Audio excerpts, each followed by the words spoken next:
ఇక varicose veins నుండి విముక్తి పొందండి. ఎవిస్ వాస్కులర్ సెంటర్ ఇప్పుడు మన KPHP లో గ్రాండ్ ఓపెనింగ్ ఏప్రిల్ 4వ తేదీన. స్నేహంగా ఉండేవాడు చాలా. అంటే వాళ్ళకి కొన్ని మంచి అలవాట్లు ఉండేవి.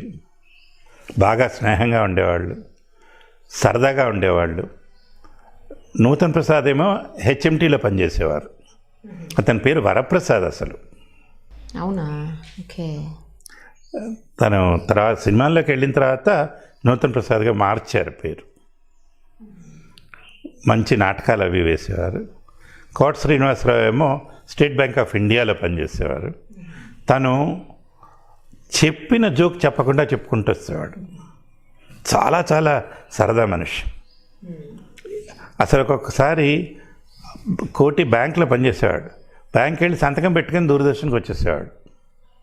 అక్కడికి వచ్చి కూర్చొని కబుర్లు చెప్పి అప్పటికప్పుడు ఇది ఇందాక చెప్పాను ఎమ్మొచ్చట్లనేవని ఏదో ఉంది చేద్దాం పదండి, ఆ 1 గంటకు వచ్చి కూర్చొని చేసేసేవాడు. అలాగా ధర్మవరపు సుబ్రహ్మణ్యం కూడా అలాగే వచ్చాడు. తను నిజానికి వ్యవసాయ కార్యక్రమాలకి వ్యాఖ్యానానికి రాయటానికి వచ్చాడు. అలాంటిది తర్వాత నటుడై డైరెక్టర్ అయి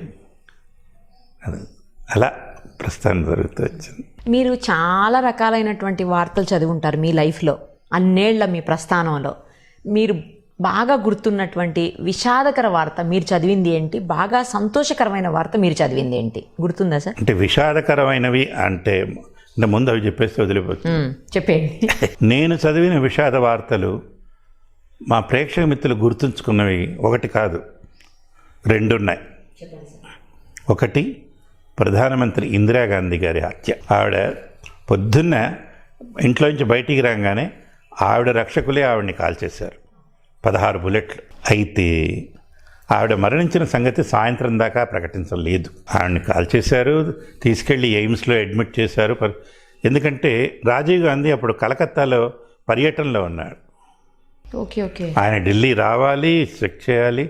ఈ రాజకీయంగా రాజ్యాంగపరంగా తగిన ఏర్పాట్లు చేసిన తర్వాత కానీ ప్రకటించడానికి లేదు. చేశారు. సరే అయిపోయిన తర్వాత ఆ వార్త, అది ఇందాక మీతో ప్రస్తావించాను కదా, ఆ విషాదాన్ని విషాదంగానే చెప్పాము. తర్వాత ఏం చేశారు, 10 రోజుల పాటు సంతాప దినాలు ప్రకటించారు. ప్రతిరోజు అంటే అప్పట్లో టీవీ పెట్టుకున్న వాళ్ళకి గుర్తుంటుంది, తెరిస్తే విషాద సంగీతం, ఆవిడ పార్థివ దేహం, దాని మీద త్రివర్ణ పతాకం, వచ్చిన వాళ్ళు ఆవిడకి నివాళులు అర్పించడం, వెళ్ళటం. వెనకాల మన తెలుగు గొంతు, ఆ గొంతులో ఏమాత్రం మార్పు లేకుండా అదే విషాదం పలుకుతూ. అది ఎంతగా గుర్తుందంటే, అంటే ఇది నేనేదో నా డప్పు కొట్టుకోవటానికి చెప్పట్లేదు. చాలా చాలా సంవత్సరాల తర్వాత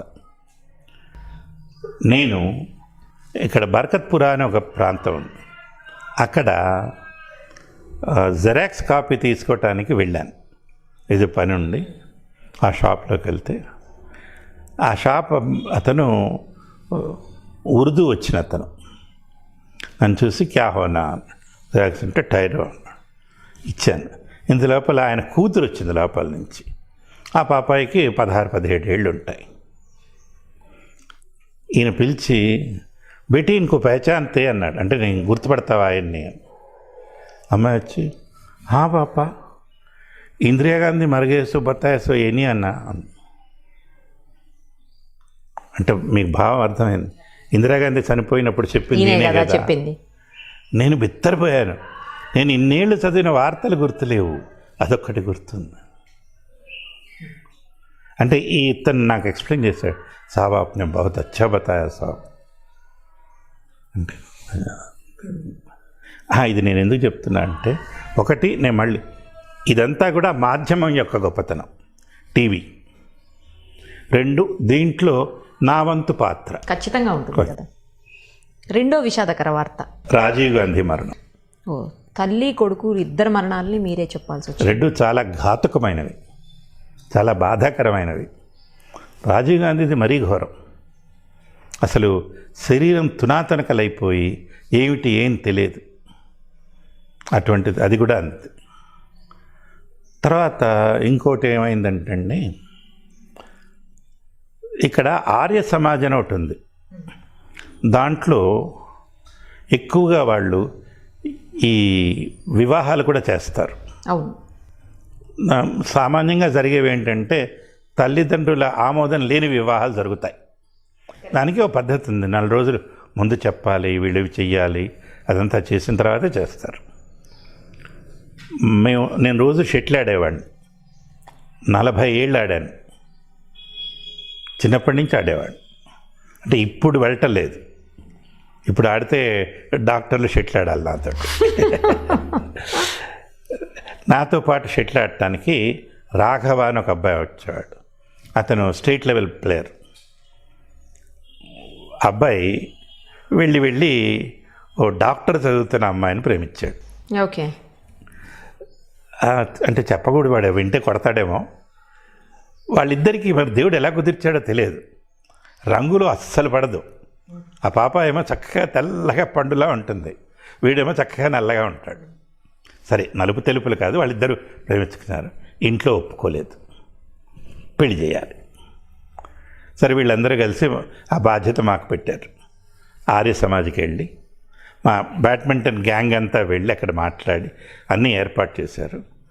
పెళ్లి రోజు నన్ను కూడా తీసుకెళ్ళారు.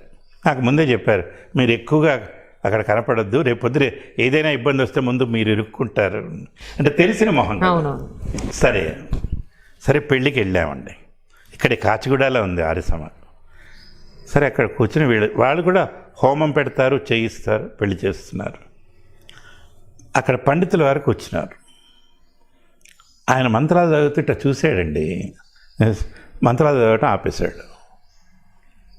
నన్ను చూసి నేను ఆశ్చర్యపోయి, ఏమైందిరా బాబు ఏంటంటే, సాబ్ కల్ షామ్ ఆప్ జో పడే అచ్చా పడేనా అన్నాడు. అంటే मैंने 10 मिनट तक देखते रह गया. ఏంట్రా అంటే, ప్రతి సంవత్సరం అంటే స్వాతంత్ర దినం కానీ గణతంత్ర దినోత్సవం కానీ ముందు రోజు భారత రాష్ట్రపతి దేశాన్ని ఉద్దేశించి ఒక సందేశం ఇస్తారు. ఆయన ఆంగ్ల సందేశానికి తెలుగు అనువాదం ప్రసారం అవుతుంది. అది తెలుగులో అనువదించి చదవటం నా బాధ్యత ఉద్యోగిగా. నేను దాదాపు 20 ఏళ్ళు పైన చేశాను అది. ఈ పెళ్ళి సరిగ్గా దాని తర్వాత జరిగింది. ఆ కిందటి రోజు ఆయన చూశాడు. ఆయన అనువాదము చదవటం ఆయనకు ఎంతగా నచ్చిందంటే, పెళ్లి మంత్రాలు ఆపేసి ఇది బాగుందంటాడు. సరే, లోపల కాస్త ఆనందపడ్డాను, కాస్త గర్వ కూడా పడ్డాను. కానీ సందర్భం ఇది కాదు కానీ దండం పెట్టి అలా ఉండేవి. బాగా అంటే సంతోషకరంగా మీరు చదివిన వార్త ఏదన్నా గుర్తుందా సార్? 2 విషాదాలు చెప్పారు, ఒక సంతోషకరమైన వార్త ఏదైనా? ఈ సంతోషం కంటే ఇంకోటి పై ఎత్తులో వస్తుంది, దానికంటే ఇంకోటి పై ఎత్తులో ఉంది.